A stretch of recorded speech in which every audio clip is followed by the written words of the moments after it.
नमस्कार मित्रों, मैं सुनील बुटानी आज आपके समक्ष भारत सरकार के कार्यालयों में इस्तेमाल होने वाले पदनामों के बारे में बताऊंगा। सबसे पहला है अकाउंटेंट, लेखाकार, एडवोकेट, अधिवक्ता या वकील, एसोसिएट प्रोफेसर। एसोसिएट के लिए सह शब्द है, सह और है और हाइफन आचार्य, तो प्रोफेसर के लिए आचार्य शब्द है, एसोसिएट प्रोफेसर सह आचार्य। ऑडिटर, लेखा परीक्षक, चेयरमैन, अध्यक्ष या सभापति, जैसा भी संदर्भ हो उसके हिसाब से हम लोग लिखेंगे। चांसलर, कुलाधिपति, और अगर वाइस चांसलर होगा तो कुलपति। डेप्यूटी कमिश्नर, जिसे हम डीसी कहते हैं, उपायुक्त, उप जमा में आयुक्त, उपायुक्त इकट्ठा उपायुक्त। डायरेक्टर, निदेशक, द के ऊपर एक ही मात्रा आएगी, निदेशक। अगर निर्देशक कर देंगे तो वह डायरेक्टर फिल्मों का डायरेक्टर या किसी नाटक का डायरेक्टर हो जाएगा। तो यहाँ पर कार्यालय के संदर्भ में डायरेक्टर है तो इसके लिए निदेशक। अगला है सेक्रेटरी, सचिव, इंस्ट्रक्टर, अनुदेशक, इंटरप्रेटर, दुभाषिया या भाषांतरकार, लेक्चरर, प्रवक्ता, लोअर डिवीजन क्लर्क, अवर श्रेणी लिपिक, ऑफिशियल लैंग्वेज ऑफिसर, राजभाषा अधिकारी, स्टेनोग्राफर, आशु लिपिक, अंडर सेक्रेटरी, अवर सचिव, स्टोर कीपर, भंडार पाल, सुपरवाइजर, पर्यवेक्षक, नर्स, नर्स को नर्स भी लिखा जाता है और इसके लिए जो निर्धारित शब्द है वह है परिचारिका। ऑफिस इंचार्ज, प्रभारी अधिकारी, सुपरिंटेंडेंट, अधीक्षक। अगर हम कहें सुपरिंटेंडेंट ऑफ पुलिस तो हो जाएगा पुलिस अधीक्षक। चीफ एडिटर, मुख्य संपादक।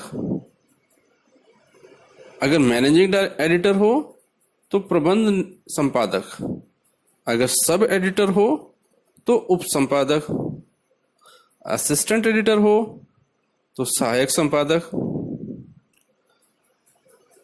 नेक्स्ट है मैनेजिंग डायरेक्टर, प्रबंध निदेशक।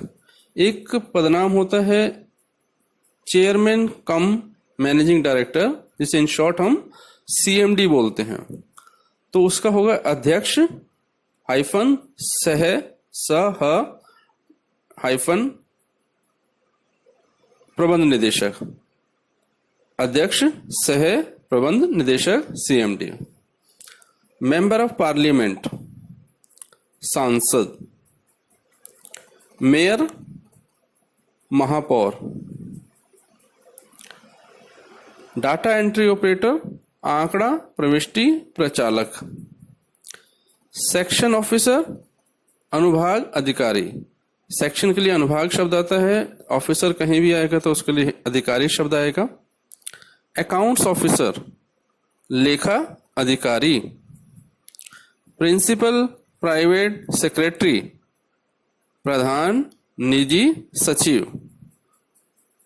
अगर मैं पदनामों की एक श्रृंखला के बारे में अगर मैं बात करूं तो भारत सरकार या बैंकों में या भारत सरकार के अन्य प्रतिष्ठानों में जो पदनाम सामान्य तौर पर इस्तेमाल होते हैं, अगर हम उसको हायरार्किकली अगर लेकर के चलें तो हम अगर उसको एक बार समझ लें तो हम कोई भी पदनाम अगर हमारे सामने आता है तो हम अच्छे से उसको लिख सकते हैं बिना कोई गलती किए। उदाहरण के तौर पर हम लेते हैं केंद्र सरकार के जो कार्यालय में जो हायरार्की चलती है, जो सबसे छोटा पद होता है, नीचा पद होता है, उसको बोलते हैं MTS, मल्टीटास्किंग स्टाफ।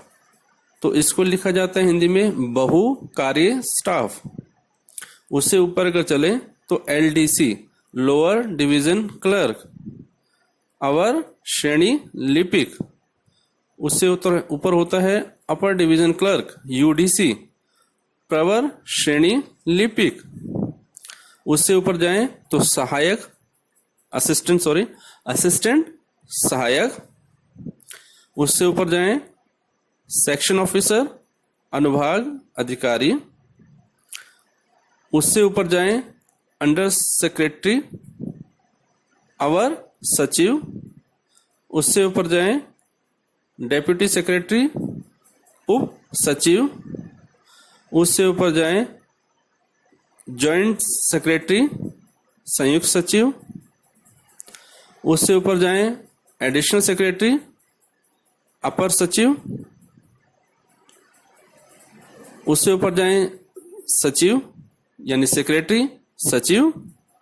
उससे ऊपर कैबिनेट सेक्रेटरी, मंत्रिमंडलीय सचिव मंत्रिमंडलीय सचिव। तो ये एक पदनामों की एक श्रृंखला है। या हम बात करें, अगर सहायक निदेशक से हम प्रारंभ करें, सहायक असिस्टेंट डायरेक्टर, सहायक निदेशक, डेप्यूटी डायरेक्टर, उप निदेशक, जॉइंट डायरेक्टर, संयुक्त निदेशक, डायरेक्टर, निदेशक, डायरेक्टर जनरल, तो महानिदेशक। ठीक है, तो जहां जनरल आएगा उसके लिए महा शब्द आता है, और डायरेक्टर है तो उसके लिए निदेशक हो जाएगा महानिदेशक। अगर इसकी जगह सेक्रेटरी जनरल होता तो महासचिव हो जाता। तो जनरल के लिए महा रहेगा, सेक्रेटरी के लिए सचिव आ गया, निदेशक के लिए डायरेक्टर आ गया।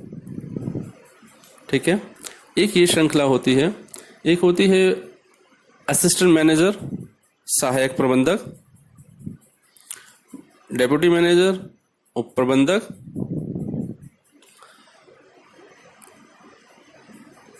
मैनेजर, प्रबंधक, जनरल मैनेजर, महाप्रबंधक। तो इस तरीके से पदनामों की एक पूरी श्रृंखला होती है।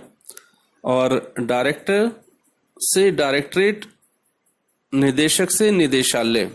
डायरेक्टरेट के लिए शब्द होता है निदेशालय।